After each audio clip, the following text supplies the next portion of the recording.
Something is happening among men, but it's happening quietly, almost invisibly. You won't see it in headlines. You won't hear it in conversations.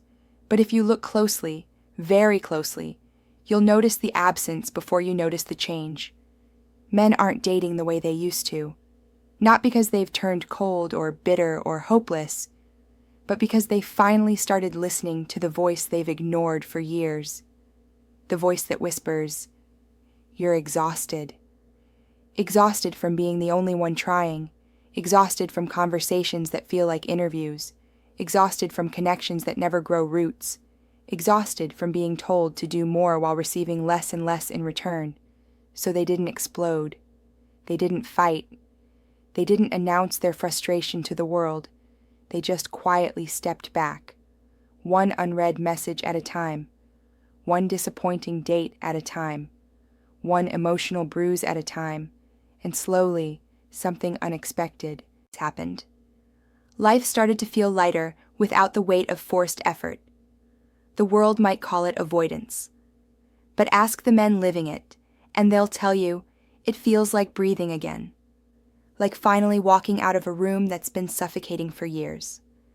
Like choosing sanity over stress. Like choosing peace over pressure. No drama, no arguments, no long explanations. Just a tired man choosing not to participate in something that drains him more than it fulfills him. The signs are everywhere now. Less interest, fewer attempts, more silence. Not because they don't want companionship, but because the modern dating game stopped feeling worth the emotional cost. And for the first time in a long time, men are realizing something powerful. Life feels better when they stop chasing what doesn't value them. This is the silent exit. Not out of defeat, but out of clarity. It didn't happen in a single moment. It didn't come from one fight, one disappointment, or one bad date. The shift crept in slowly, almost silently, through small experiences that didn't seem important at the time until they added up and became impossible to ignore. He didn't stop trying overnight. He stopped because trying started to feel heavy.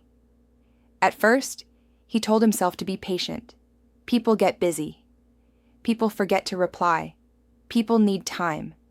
So, he kept starting the conversations, kept checking his phone, kept hoping that maybe this time the effort would come back his way. But messages stayed unread. Plans stayed uncertain. Interests stayed half-hearted. And something inside him started to dim. He noticed how every conversation felt like he was dragging it forward alone. How every joke he made was met with short replies.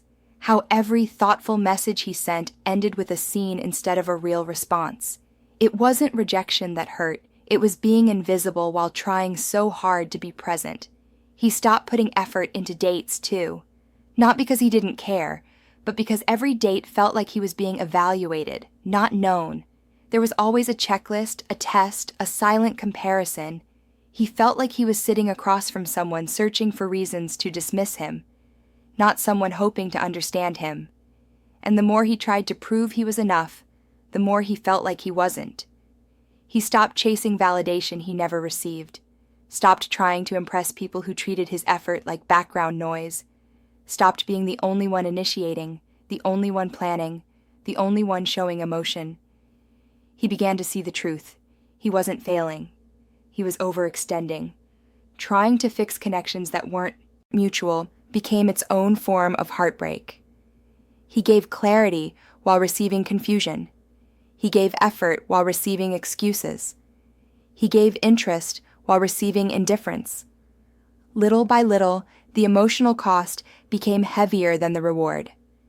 He started asking himself uncomfortable questions. Why am I always the one keeping things alive? Why do I feel more lonely inside a conversation than outside of it? Why does every attempt feel like a performance instead of connection? Men didn't give up. They simply grew tired of feeling unreturned, tired of investing in places that never grew, tired of showing up for people who didn't show up back, tired of trying to open doors that were never meant to open. And in that quiet exhaustion, a realization formed. It's not that he wanted less. It's that he deserved more. This was the moment the shift truly began. Not with anger, not with blame, but with a tired man finally understanding that constant effort is not love, it's self-sacrifice. And he was done sacrificing himself to keep someone else interested. There came a point when men started to notice something they never wanted to admit. Not suddenly, not dramatically, but through small moments that cut deeper than they expected. They began to realize that their effort didn't mean much anymore. Not because effort had lost value, but because appreciation did. He used to be proud of being consistent, proud of showing up, proud of being reliable, stable, steady. But somewhere along the way, consistency became the bare minimum. As if keeping his word was nothing more than a basic requirement. As if the loyalty he offered was simply expected, not cherished. He noticed how his kindness was brushed aside, or worse, misunderstood. A compliment made him thirsty. A thoughtful gesture made him too available. A genuine interest made him clingy. Kindness, something he was taught to give freely, slowly became something people mocked or dismissed. He learned that staying loyal didn't earn respect. It just made him the safest option to ignore. And that realization hurt more than rejection ever could. He stopped feeling like a partner and started feeling like a placeholder. Useful when needed, invisible otherwise. Everything he did was absorbed into routine. His effort became background noise. A ride he offered, a plan he made, a problem he solved, a shoulder he provided. None of it sparked gratitude. It was simply assumed he would show up, assumed he would fix it, assumed he would handle it. Men aren't built to beg for appreciation, but they can feel when it's gone.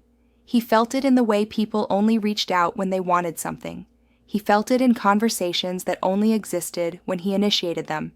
He felt it in connections where he was the listener, while no one ever asked him how he was really doing. There is a specific kind of pain men carry quietly. The pain of feeling needed but not valued. He wasn't loved for the man he was. He was useful for the things he could provide. And somewhere deep inside, something broke. Not loudly, not violently, just a quiet crack in a place no one sees. He started to question himself. Is my kindness pointless? Is my effort invisible? Do my feelings matter? Does anyone notice when I hurt? He didn't want applause. He didn't want a trophy. He just wanted to feel like what he gave meant something. But modern dating turned genuine men into background characters. Always available, always dependable, always overlooked. So, he did what any tired heart eventually does. He stepped back. Not because he wanted to be alone, but because he refused to stay where he felt invisible. Men didn't stop caring. They stopped bleeding for people who didn't notice when they were hurting. Modern dating was supposed to make connection easier. Instead, it turned it into a competition, a marketplace disguised as love. People don't meet anymore. They browse. Swipe left, swipe right, swipe again. Humans turned into profiles, and profiles turned into products. It's hard to build something real when everyone's treating each other like items on a shelf. Conversations that once had warmth now feel rehearsed, recycled, predictable. People enter chats with scripts instead of sincerity. Every sentence feels like it's been copied from the last person they talked to. Everything sounds polite, but nothing feels personal. And for men, the imbalance became impossible to ignore. Women open an app and get flooded. Likes, swipes, messages, endless attention. Men open the same app and are greeted with silence. Not because they're unworthy, but because in a world that runs on digital validation, some people get more currency than others. It's not jealousy. It's the reality of the ecosystem. The more options someone receives, the less they value any of them. And the ones with fewer options learn to stop chasing altogether. Everyone became replaceable, even the good ones. A better match is always one swipe away. So commitment starts to feel like a trap, not a choice. Why build something slowly when you can scroll for something instantly? Men saw it happening. They watched how interest faded the moment another option appeared. They felt how quickly conversations died when someone newer, shinier, more exciting entered the picture. Dating stopped being about connection and became a constant competition for attention. He wasn't talking to a person. He was competing with the notifications on her phone. He wasn't trying to build something real. He was auditioning for a role that could be replaced without warning. The disappointment wasn't about losing someone. It was about realizing he never had a real chance to begin with. He noticed that most people didn't want to know him. They wanted to be entertained by him. They didn't want his heart. They wanted a distraction. And when that hit him, the clarity was sharp. He wasn't dating anymore. He was performing, trying to stand out in a crowd where everyone thinks they deserve the best, but no one wants to give their best back. In a world filled with endless options, genuine interest became rare. Depth became inconvenient. Commitment became optional. Real connection became an afterthought. And men quietly, painfully, understood something. They weren't losing at dating. They were trying to win a game that wasn't meant to be fair. That realization didn't make them angry. It made them done. When men finally stepped away, they expected loneliness. They expected emptiness. They expected the silence to feel heavy, maybe even frightening. But something strange happened instead. The silence started to heal them. At first it felt unfamiliar. The kind of quiet that makes you aware of every breath. No buzzing phone, no mixed signals, no emotional guessing games, just stillness. And for the first time in years, stillness didn't feel like punishment. It felt like relief.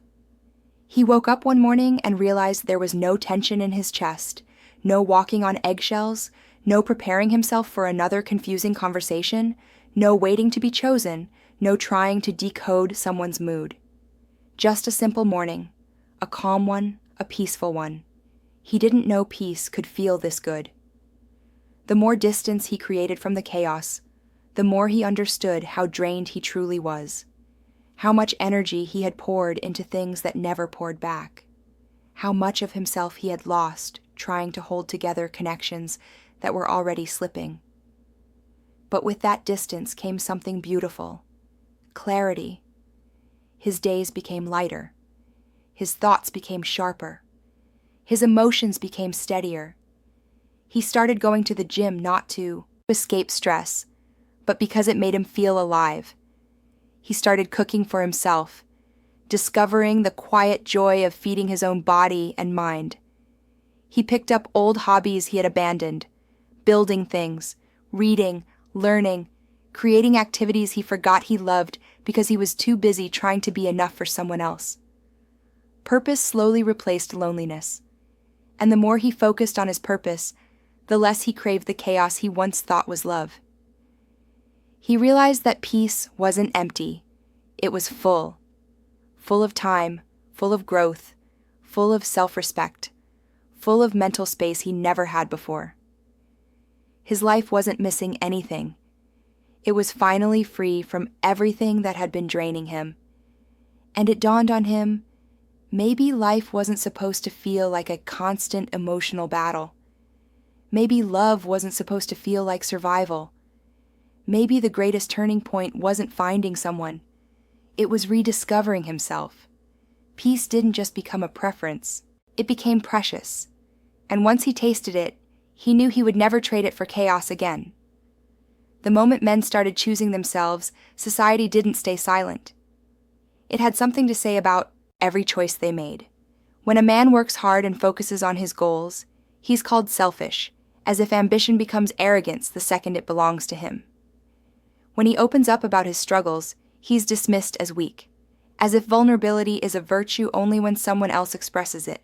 When he sets boundaries, when he protects his peace, when he says no to disrespect, he's suddenly labeled toxic, not because he's wrong, but because he stopped being endlessly available. And when a man chooses solitude, when he decides he'd rather be alone than drained, they call him broken, as if peace is a sign of damage instead of healing. It's strange, isn't it? A woman choosing herself is empowerment. A man choosing himself is a problem. The world applauds her independence but questions his. She is strong for walking away. He is cold for doing the same.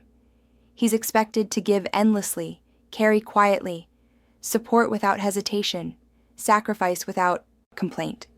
And the moment he steps back, the moment he says, "I'm tired," the moment he chooses to protect what little energy he has left, he becomes the villain in a story he never wrote. Men aren't allowed to rest. Not emotionally, not mentally, not socially. They're told to provide, to pursue, to initiate, to fix, to endure.